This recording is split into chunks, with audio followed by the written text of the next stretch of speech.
Do you think that we should be taxing the rich and raise taxes on the rich? Most definitely, you should definitely tax the rich. Yeah, I think so. What do you think the top 1% of income earners, how much, what do you think that threshold is? Million a year. Probably like millions, maybe even billion, who knows? Got to be a millionaire, billionaire? I don't know, like $1 billion. Millionaire, billionaire. Do you think that the top 1% pays their fair share? Yeah, to be honest, yeah, I feel like they do. I feel like they do. But you want to tax them more? Yes. They already pay their fair share? If you were in the top 1%, would you want your taxes raised? Nope. Check the mic and make sure it sound right, boys.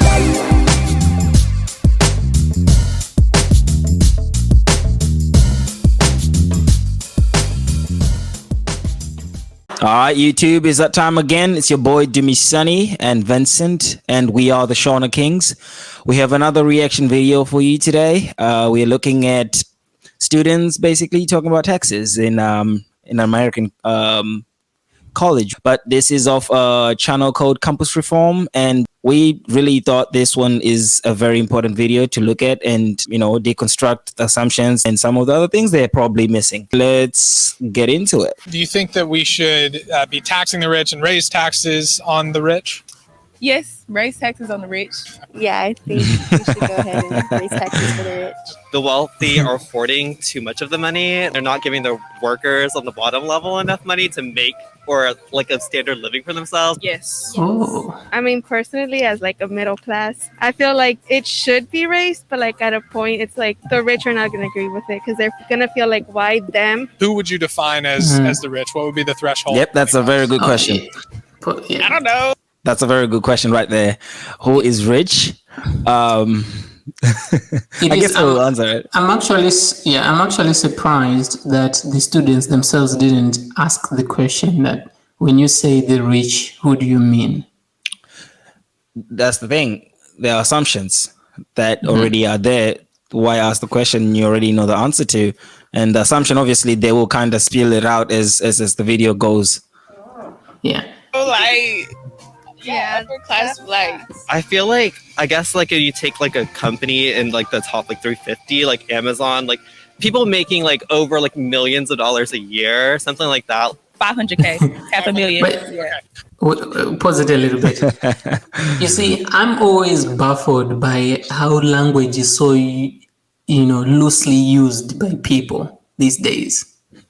Saying over millions of dollars, what does that even mean? Like we're talking about... Are you talking 1 million or are you talking 900 million? Because there is a huge difference between those two. But, you see, and also you can tell how the narrative, like in terms of the media, has so much poisoned the conversation around these things. Like, for example, that case that Amazon paid $0 in taxes, you can tell it has an influence on this guy who is saying, we're talking about Amazon because he had it somewhere without even doing any due diligence to figure out who owns Amazon. He doesn't even know that he can own Amazon and be culpable for paying zero taxes, corporate taxes. Well, there's that. And also, you're picking out probably the company that is arguably won, the whole capitalism kind of competition, $1 trillion company. That's not necessarily a good example to actually cite. Yeah, but you see, one of them said 500,000, then the other one gave Amazon as an example. Imagine the discrepancy between what is called being rich. It's not even close. I have no idea. Probably like more than six digits, maybe. I think somebody that like That's has like a good paying 100,000. job, like usually works like inside like a business or like a doctor, lawyer, one of those people. Okay. I would say they make at least, 6 to 7 figures a year, you know what I'm saying? So Wait a minute. Wait, 6 to 7 figures. So he's talking about anyone who is earning $100,000 to someone who is earning $1 million. Well, I guess the theme is kind of just, replicating itself within the video. Let's see. Half the income. If you make it over like 300K, Wait, let's just let's make sure we heard him say half an income when it's someone else. They're going to ask him if he's the one that's supposed to pay taxes, what he actually thinks they should be paying. So just so that everybody kind of keeps that, just keep that somewhere. Salary, I feel like you should be taxed. How much should the 300,000 a year earners be taxed, and then should that go up the more you make? Yeah, it should definitely go up the more you make. I'm not sure how much they should be taxed because I don't know. They lower. It's an assumption. It should go up the more you make. Why? Because you're not entitled to the more you make. Also, as if that's not happening already. No, there's that too. For the rich, so they pay less. Would you be on board with these big tax hikes for the 1% of income earners? Yeah, I think so. What do you think the top 1% of income earners? How much? What do you think that threshold is? Mm, $1 million? above $1 million, I think. $1 million, 50 to 100 million a year. Probably like millions, maybe even billion. Who knows? Got to be a millionaire, billionaire. I don't know, like $1 billion. Billionaire. $538,000 a year to be in the 1%. Okay. Less than you thought. Okay, wait. So he now gave them the actual number that the government said they consider somebody to be in the top 1% if they make 500 and what? Yeah, I think 5 something. Yeah, 500,000, right? And look at the surprise and the shock. But even then, you see, one of the biggest misconceptions that people have when it comes to taxes in general is that there is a difference between income and wealth, right? Most people who have wealth can record an income of 0. That's how most of them are able to escape taxes. Hence, Trump. Yeah. So you have wealth. You don't necessarily need income to live because you're not getting income from other people or earning it in exchange of services and things like that. Most of it is money that is accumulating in capital gains and things like that. So someone can be worth $10 billion and have a yearly income of $0, and hence they will not be paying taxes. Yep. And yet you going to a job every day and earning $40,000 a month, you are going to pay more taxes than that person. So there has to be a distinction between income and wealth. And that's what they are missing. When they are saying, oh, people who earn billions of dollars, nobody earns income of billions of dollars. Those people are wealthy. They earn capital gains, which is a different kind of money altogether. Yeah, way less. Support raising taxes on people making that? Do like the top 20% then? Do you think that the top 1% pays their fair share? Yeah, to be honest, I feel like they do. But you want to tax them more? Yes. They already pay their fair share? I mean, This guy is probably I high. guess I cut them a little slack. You know what I'm saying? I guess they pay their fair share. You know? Now you If you were in the top 1%. Okay, I'll ask you positively. I'll ask you this question. What is a fair share? A fair share is what the public agrees to be a fair share. This is very vague, and it's just not going to be. Implicit in the phrase fair share is some assumption that people are given income somehow. They end up with the money that they have, and on that they have to take part of it and give it to the government with an amount that is considered to be fair. That is arbitrary in that who gets to define what is fair, and also by the fact that income is not distributed by any means, it's earned by people. So, for example, people who earn more income are now, according to this definition, supposed to pay more, and that is supposed to be fair. But fair according to who? Because if you ask the people who are supposed to be paying that amount of money, it's certainly not fair to them. As you will see, if you would ask him... It's literally, you kind of cut it off, but it's okay. You're getting there. Oh, if you would ask him if you would want to pay that amount of money, he would say no. So why? there's Is it because it's not fair? Oh, So- it's just fair when it's So- others paying it. It's not fair when you have to pay it. That's when you see that at the base of it is just envy. So the Nothing fair to- is moving with who's. Yeah, we can't do I that. guess they pay their fair share. You know. If you were in the top 1%, would you want your taxes raised? Nope. How much do you think the 1% pay in taxes currently? Like Okay. nothing. Rich people don't even Oh. pay taxes. Donald Trump wasn't paying taxes, and he got more Oh. money than all of us. The top Okay. 1% pays more in federal income taxes than the bottom 90%, the bottom rest of the country. They make about 20% of the total income in the United Now States. they're being told they facts. pay 40% of all taxes. Really? Really? Oh, really? Oh, really? Surprised me. Hearing that, does it sound like the 1%, the wealthy, maybe do pay their fair share? They probably do, yeah. Lord help us. 90%. That's cool. That's cool. Maybe they still got families too. So So after hearing that, you think maybe they should pay a little less than they're paying? yeah, I pay a little less. I feel like they Okay. should be taxed, but maybe not that much. Oh, jumping in? Okay. Jump Okay. in. Oh, okay. What's up? Jump in. 'Cause I don't know what I'm talking about. If someone makes $750,000 a year, how much of that money should they be taxed? 750. She carrying the numbers in the air. That's a lot. Yeah. 5%. That's a lot lower than That's what a they're lot. taxed now. Jesus. Federally, they would pay somewhere in the 30s, 30%. You know, black people. She had to say Jesus. More than 5%, she said Jesus. It's already Okay. That's a Yeah. good question. Maybe they are already paying their fair share. Maybe, yeah. Yeah. That's kind of scaling unfair, if you ask me. Change the way you think about taxing the rich a little What bit. happened to But fair? knowing that does change my opinion. Yeah, it does. Do you think that phrase has been kind of thrown around too much and it's a little vague and there's not a lot of really clarity to it? Yeah.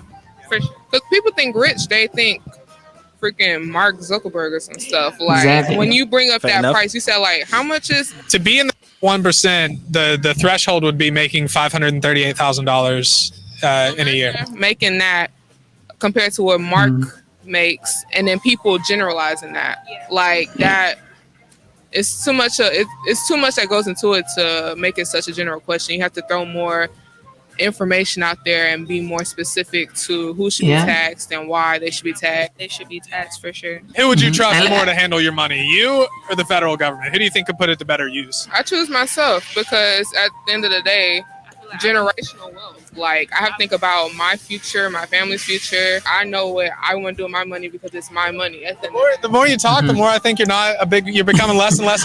And you see what she just said. Peppery just asked actually that who do you think is going to put your money to better use? It's like a question for so why do we need taxes? You know why? Yeah. Because it's a foregone conclusion that we do need taxes, and it's like so let's figure out how to increase them. But it's like why do we actually need taxes? Is there an actual reason why we need them? And if we do get them, what is the use or the proper use for them? Which would be in a different way asking what is the proper role of the government? What is the government supposed to be doing for its citizens? Right. And I think that's really the debate that's going on, but that's not being heard. When certain people are saying the government needs to make sure that it gives us an environment to which we are actually living life free from constraints and anything that can harm us, then there are some other people that are saying the government should give us free things. Freedom should be having these things and those things. And it kind of carries you into a broader conversation of, so if you have to get this, why do you have to get it? And then someone will probably say it's because it's a right. And then someone is probably going to ask you, if it's a right, whose responsibility is it to deliver that right to you? Because if you deserve whatever free healthcare, someone has actually needs to make that money, put that into the system, and someone needs to actually offer you that. If we are not either paying them and we are asking them to do it, we are actually going to use force. So the question is, what exactly is the role of the government? And you can see this is an insanely difficult conversation that we have not even started having, but we end up just talking about the rich have to just pay. The rich have to pay their fair share. It's a phrase coined by politicians because they get their popularity by pitting one group against the other. because you have to say these kind of things that are sweeping assertions. The assumption is we need to raise more money in order to pay and get the things that we need as a society as things stand, which is a very wrong assumption, because if we do look back into the 1950s and compare that to today and actually adjust for inflation, adjust for more people having like paying taxes, as well as more people actually being born, because the world population is also increasing. We are paying a lot more taxes, maybe times 3 today than we did before. So the tax inflows have actually been increasing, but it still seems like the topic is we still need to keep the taxes coming. The actual correct solution is to reduce spending, which is to cut the things that we are already kind of paying for. And that already means the newer things that are being talked about literally have no way of getting into the budget. So what happens is the politicians come and they overpromise things to people, and they tell them it's your right to get healthcare, it's your right to get housing, it's your right to do this and that, and so on and so forth, right? When they get elected on the back of that rhetoric, now they have to deliver, but they need to fund those things. And that's where it comes, okay, we need to increase taxes. We need to charge this tax and that tax and so on and so forth. But what I love about economics is that, it's not arbitrary. It's not something that happens in a vacuum. It affects human behavior. At the core of it, it gets into the psychology of a society. Because high tax rates, let's say if they say, okay, we are increasing the tax rate from 30% to 35%, it doesn't necessarily mean that they are going to receive more money from that. Because changing a tax rate also changes people's behavior. That is why people will relocate from one state to the other. As we see right now, people are moving from California and going to live in Florida. People incorporate companies not in New York. People incorporate companies not in New York. They do it in Delaware, or they do it in the Cayman Islands, in these tax havens. Because after the tax rate has been raised or has been changed in any way, people also change their behavior. One easier way to understand this is if you look at the government as a business and the taxes that they charge to the people as prices for living in the country and being part of the society, legally at least, because if you don't pay the taxes, they will actually arrest you. Yep. Yeah, if you look at it that way, right? So the government is now a company and they are charging these prices called taxes for people to live in that society. If they raise those taxes to the amount that is unaffordable to most of their citizens, what's going to happen? If it's a company and it chooses, okay, for our products, we're just going to change the price from $5 to $50, their customers are simply going to find another solution not to purchase. They are going to move. They are going to look for other alternatives.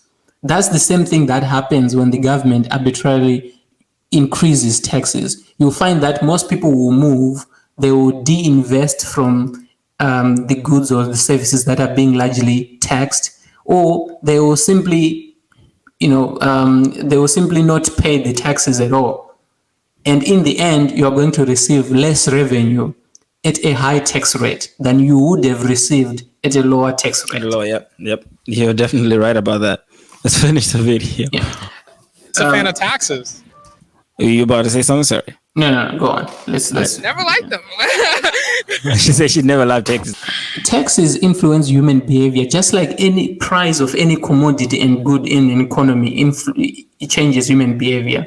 If gas prices change from $5 to $50 right now, you probably just park your car in the garage and use public transport, buy a bike or whatever. You change your behavior.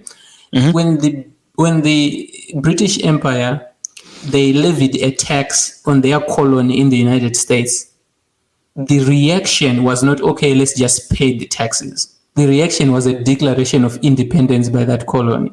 They left the whole thing. Yeah, they left. They say, okay, this is too much. We're not going to do it. That's largely what happens. But the conversation just gets into, okay, if you are making $1 billion, if you have $1 billion, you have to pay this amount of taxes. Do you know if they confiscate all the money that the richest Americans have, all the billionaires in America, they take all their money. You will not even notice it in the lives of normal Americans if anything changed. It will not. And part of it is because when you look at the American budget right now, they spend 3.8 trillion usually on average every year. It could actually be a lot higher now. I'm not too sure. And if you actually were to separate those to just distinguish, to figure out where's the actual money going, because I was actually looking at it, because I was thinking about it, I'm like, where's the money actually really going? Because I hear usually people use the military as the scapegoat. You use too much money in the defense, that's why we are not really doing what we're doing. And you find out that actually of the 3.8, almost 2.5 goes to mandatory spending, which is usually spending that is actually not even voted in. It's already there. Your what you call them, the entitlements, the medical aid, the Medicaid, the social security, those do take like 1.5 trillion of that 3.8 trillion. So you already have a lot of money that is already going back to the people. You also have the debt that has to be paid, obviously, and you do have the other things that government does, as well as the military. And when you juxtapose that with how much the actual country makes, you can tell that right now where you're sitting at, if you do away with all the defense budget as well as every other public thing that the government does except for entitlements, that you will still not be able to balance the national budget. You will still have a deficit. And so the question is usually going to even look at, so the Medicaid, the social security, and the Medicaid that you already have, are you going to take some of that off? And what this says is outrageous spending, things like the student loan cancellation and all this, they are never going to materialize. Because you see, here's the thing. If you reduce these things into on a personal level, right? Someone who is irresponsible with money, no matter how much money you actually give them, they are not going to be any wealthier or to be in a better financial position. So there's no reason to increase taxes. Yeah. So there's no point in increasing your salary by $1 million if you are still going to spend $1.2 million, because you are going to end up in debt anyway. You're better off just reducing your spending. That's and not actually having to work as hard. But we are living in a country where we're living in a place where the politicians, they cannot afford not to ask for higher taxes for these political reasons. Yeah, who would win an election by saying we need to cut social security? Seriously. And the other thing, what's funny is because they have a better understanding of how it works, better than an average citizen, right? They can simply just say, oh, we are going to tax the rich because it's a popular saying. It feels like, okay, you are fighting for us, you are fighting for the common man, even though nothing actually happens on the ground. Nobody goes to check. You said you are going to tax these people. How much have you actually taxed? Evidenced by what we saw in this video. They want the rich to pay more, but they don't even know, number one, who are the rich or how much they actually are paying. And you still want them to pay more. It's a vision has gone far beyond knowledge and facts. Oh God. All right. I mean, we can talk about this till we blue in the face. All right, guys, that was the video. If you had $1 million, would you be down to pay 50-60%, or you would be saying, not really, I've paid my taxes already? Yeah. Tell us what you think about taxes and the responses from this video. But yeah, let us know what you think. And from the Shauna Kings, we out.